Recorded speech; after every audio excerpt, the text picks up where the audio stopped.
Bonjour, deuxième fiche sur les limites de fonctions, à savoir ainsi que le comportement asymptotique de certaines fonctions usuelles. On va commencer par la caractérisation et la définition des limites d'une fonction, en plus infini, en moins infini ou en un point local petit a.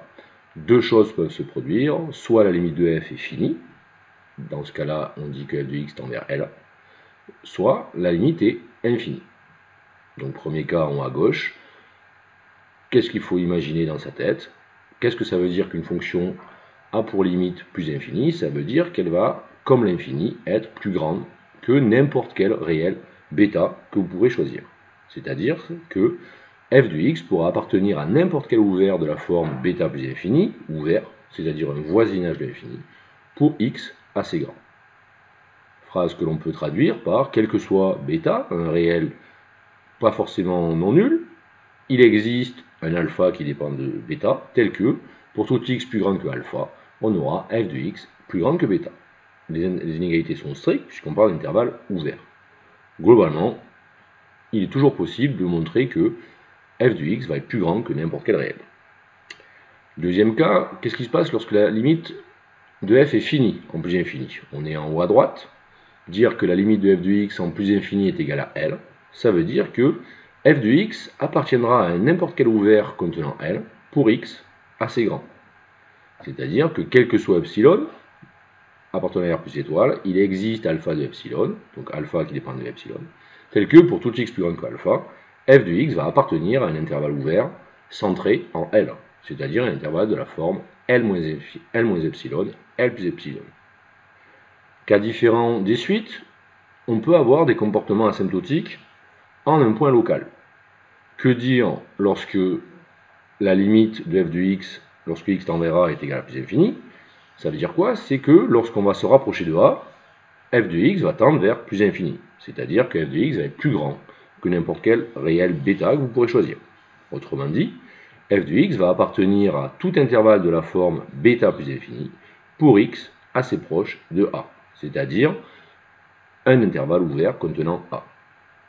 Par exemple, ceci se traduit par quel que soit bêta un réel, il existe alpha qui dépend de bêta, tel que quel que soit alpha appartenant à grand R, si x est dans un voisinage ouvert de petit a, ici a moins alpha, a plus alpha, un intervalle qu'on a choisi centré en a, alors f de x appartiendra à un intervalle de la forme bêta plus infini ouvert, c'est-à-dire un voisinage de l'infini. Enfin, qu'est-ce qui se passe lorsque la limite en un point fini est finie? On se rapproche de la définition de la continuité, même si ça ne l'est pas ici. F de x va appartenir à un intervalle contenant b pour x assez proche de a. Attention, on n'a jamais dit que cette limite pouvait être égale à f de a. Effectivement, lorsqu'elle l'est, on dit que la fonction est continue en a. Donc comment on va traduire ça? Quel que soit epsilon, la distance donc appartenant à R plus étoile, il existe un alpha appartenant à R plus étoile, tel que pour tout x dans l'intervalle ouvert a moins alpha, a plus alpha, alors f de x appartient aussi à l'intervalle b moins epsilon, b plus epsilon. L'important de ce qu'il faut comprendre de toutes ces définitions, qui sont exactement les mêmes, c'est dire que la limite de f de x est égale à carré rouge lorsque x tend vers cercle vert. Ça veut dire tout simplement qu'on pourra toujours trouver un intervalle ouvert contenant le cercle petit vert pour x, tel que f de x appartienne au un voisinage contenant petit carré rouge. D'accord? C'est-à-dire que quel que soit l'intervalle ouvert contenant petit carré rouge, on pourra toujours trouver une condition sur x qui fasse que f de x appartienne à cet intervalle ouvert. Ça, c'est pour la définition théorique des limites. Définition que vous utiliserez très peu en terminale, puisque on aura démontré pour les fonctions usuelles tous les résultats dont vous avez besoin. Donc ceci va se trouver sur la page d'après.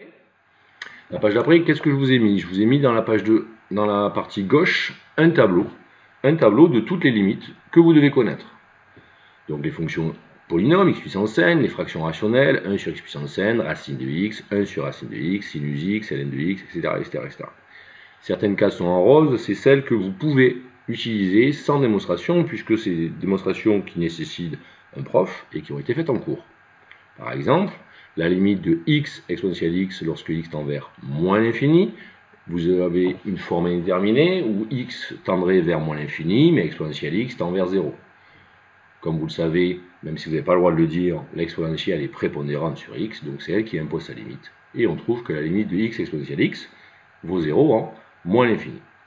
Même chose en plus infini avec exponentielle x sur x, où c'est l'exponentielle qui est prépondérante sur x. Donc on aura montré en cours que la limite de l'exponentielle x sur x en plus infini, c'est plus infini, alors qu'on pourrait croire, on avait au départ une forme indéterminée. Même chose, ln de x sur x en plus infini, ça tend vers 0. C'est-à-dire que ce résultat exprime que x est prépondérant sur ln de x. Vous n'avez pas besoin de dire prépondérant, vous avez simplement à dire, d'après le cours, on sait que. Même chose pour x ln de x lorsque x tend vers 0. ln de x voudrait tendre vers moins l'infini, x vers 0.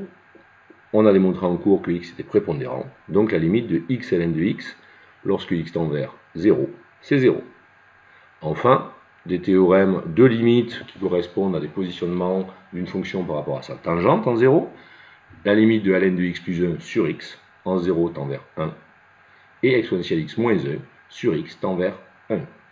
Autrement dit, ln de x plus 1 et x sont équivalents en 0. Même chose pour exponentielle x moins 1 avec x. Donc faites attention, là il y a des limites en plus infini et en moins l'infini. Globalement, ça correspond au bon sens, en n'oubliant pas que certaines fonctions ne peuvent ne pas être définies pour des x négatifs. C'est le cas de racine de x, 1 sur racine de x et ln de x. N'oubliez pas leur domaine de définition, qui sont plusieurs R plus pour racine de x et R plus étoile pour 1 sur racine de x et ln de x. À droite, vous trouverez les courbes. C'est toujours bien d'avoir une image mentale des courbes pour savoir rapidement retrouver certains résultats. Je vous ai mis la fonction sinus en vert qui montre qu'elle n'a pas de limite en plus infini ou en moins infini.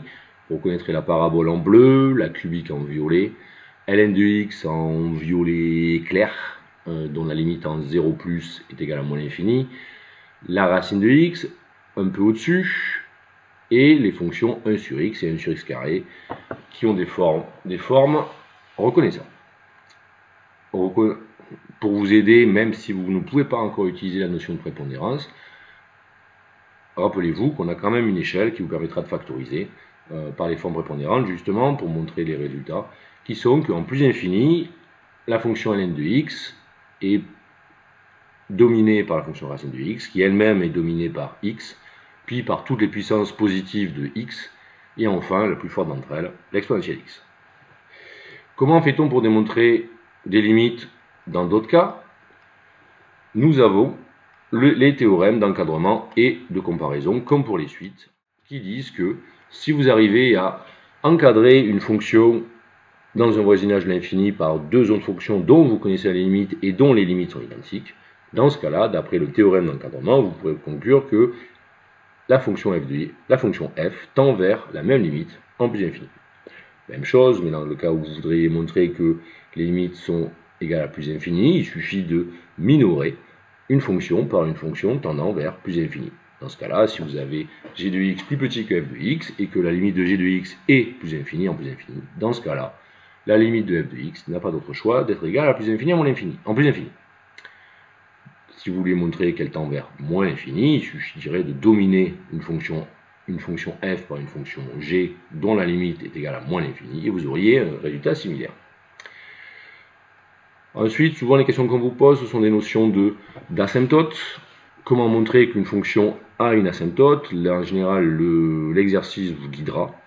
Mais globalement, vous aurez à étudier la différence entre f de x et une forme affine, qui est l'équation de l'asymptote oblique, comme ça s'appelle.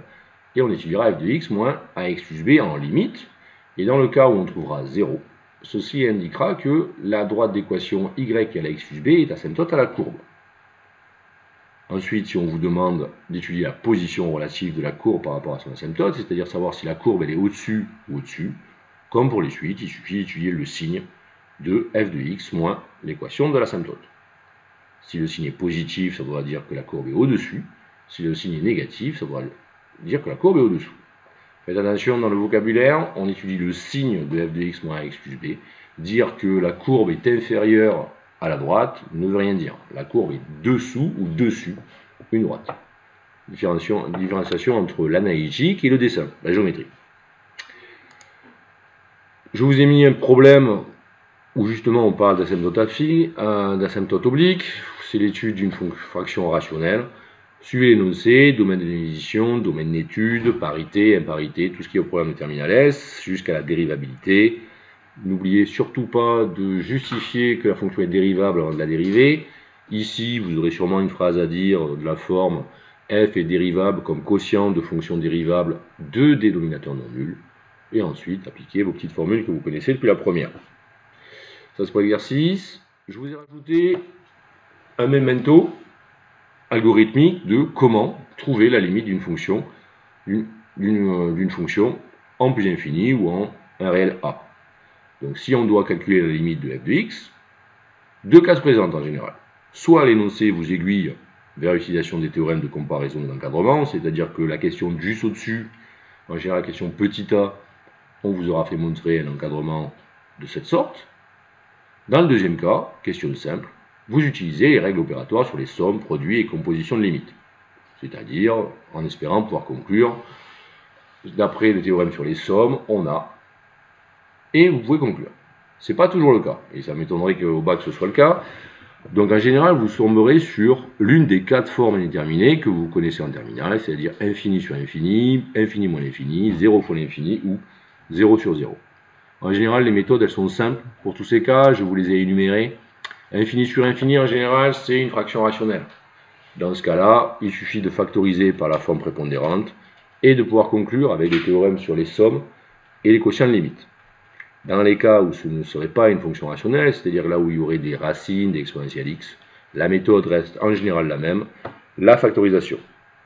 Donc factoriser par la forme qui vous semble prépondérante, et dans le cas des racines où ça ne marchera pas, utiliser la partie conjuguée, c'est-à-dire en multipliant en général le numérateur et le dénominateur par la partie conjuguée du dénominateur, et ça devrait lever l'indétermination.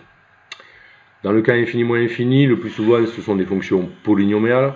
Il suffit simplement de factoriser par la forme qui vous semble prépondérante, en général le monome de plus haut degré, et vous pourrez conclure avec les théorèmes sur les sommes et les produits de limite.